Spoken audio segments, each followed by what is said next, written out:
Should have ironed the t-shirt. Hello, my name is Gareth and welcome to Fat Pigeon Reviews. Now today I've got to thank Audio Lounge Leicester again because they have lent us the Goldenear Brx bookshelf stand mount speaker. Now this is something special. I did a review yesterday on my own personal speakers, the Fine Audio F500s, and they're a good speaker. £849, they're good, they're worth the money. But these are just that little bit better. They are better. Now, it has this ribbon tweeter, as you can see. Hopefully you can see it from there. It's called a high velocity folded ribbon tweeter. It's just good, so good. The highs that this can produce, and the detail, and the crispiness, and the clarity, and they're so clean. They've just got that edge over the ones they're just pronounced.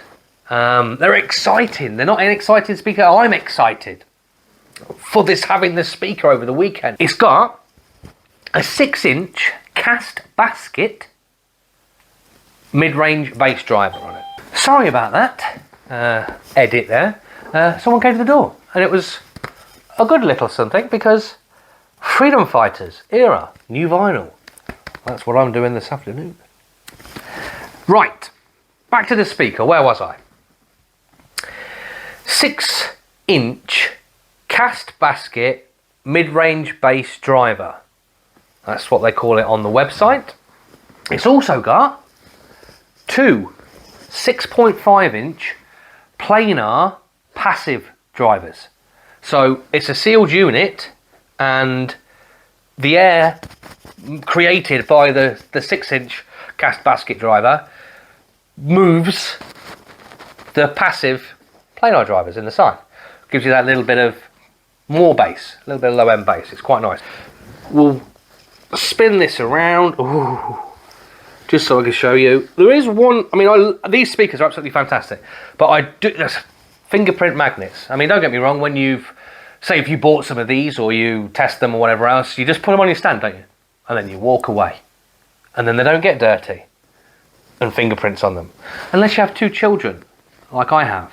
And then everything, just fingerprints everywhere.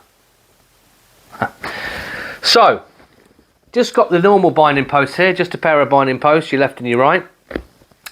With BRX there on the back and the product number. Banana plugs, they are nice metal, they're okay. They're a bit, if you weren't using banana plugs, which I do, they're a little bit finicky at the back. That's one of the downsides to these, to get your actual thing in. I've got fat fingers.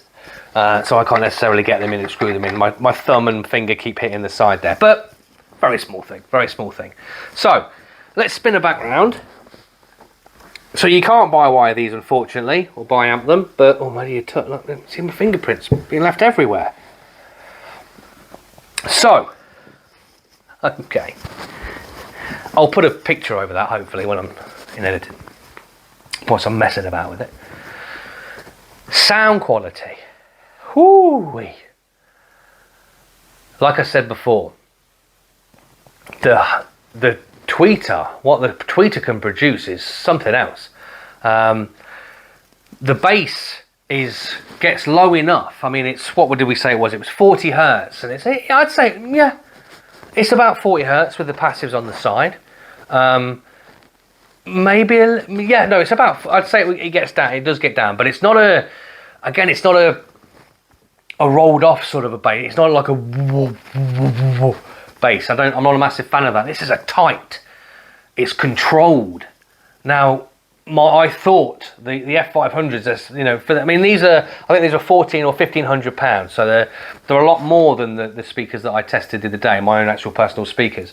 And I expected these to be better. Like I was saying before on my last video, I used to buy up eBay speakers and things like that and get the best for what I could afford at the time. But that jump from I'm sorry. That jump from those sort of speakers, the cheaper old 90s speakers, was like night and day. It was like going from VHS, DVD type quality up through to Blu-ray. That quality difference was a big jump, a big step up. Now this is like your Blu-ray to 4K in theory. It's just another smaller step up again. And don't get me wrong, these the fine. I keep pointing over here. These are where my fine audio F500s are.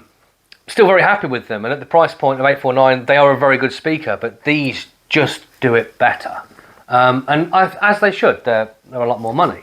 But what you're getting for that money is, I've not heard these. I will say it now. These are the best stand mount speakers I've heard to date. These are the ones to beat for me now. These are superb. They have a quality. This refined sort of, I'm going to say outline. It's not. It just coats everything with this quality. This sort of, it gets rid of any rough edges. It's like, I don't know, it's smoothing everything off on with the higher notes and the higher frequencies, and the bass. It does get low. But super controlled, and in the speed and the timing and the responsiveness of the bass is incredible. It's as it should be, or as my mind would say, this is what it should sound like. On other speakers, they can be a bit slower and not keep up with the timing of the music sometimes. But these are just fast-paced, pumping. You know, it's punchy bass. When it's punchy bass, it's clean. Again, I keep saying controlled, but it is controlled. They're just it's a speaker to get excited about, and I'm very excited about these. Again, they're the best that I've heard, best bookshelf speaker that I've heard at the moment. Going forward, hopefully, we'll beat these in the future. But as it stands at the moment, these are for £1,400, £1,500. If you've got the money, then I mean, get yourself to Audio Lounge Leicester. I mean, like I say, they've lent me these over the weekend and to do a review on them, and thank you for that. Again, I don't get paid for it, but if you just drop in and just have a listen, like I say, I'll leave the link below. They'll set them up for you and just be wowed. If you like your bookshelf speakers, these are very good. I think you can probably tell that I'm quite excited about these. Let me calm down. Let me just calm down. So with them being 90 decibels, they're very easy to run. I mean, my amplifier runs them absolutely fine. I mean, they absolutely sing on that cheap £160 amplifier. So you can imagine what these would be capable of on a higher end, a better, more expensive, amplifier that can not produce more power, just have the quality within to do these justice. I can't rave about them. I can't say enough about them. I'm trying to think of other ways I can describe what these speakers are like. It's very difficult for me to tell you without you hearing them, to sort of explain to you how they sound. Until you actually hear them yourself. I mean, I can use all these words in my vocabulary. They're very good.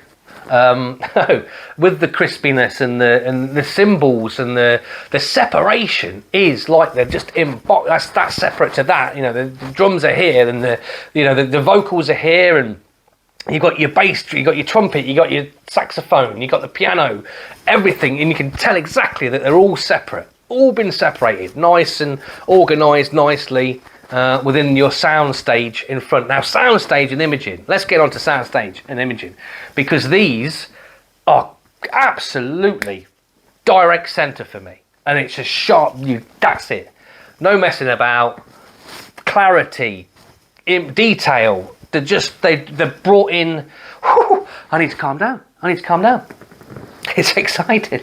Again, the imaging is dead center, and it stays there, and you can pinpoint exactly where things are, how far back they go. They've got a more of a depth to the soundstage than other speakers I've listened to. They're not massively. They're not They're not recessed as such, but you've got a bit of depth behind them. Vocals are super clean, super clear, and you can hear the saliva, sound going past the saliva, it seems, in some tracks. I'm a fan of London Grammar, and her voice is beautiful.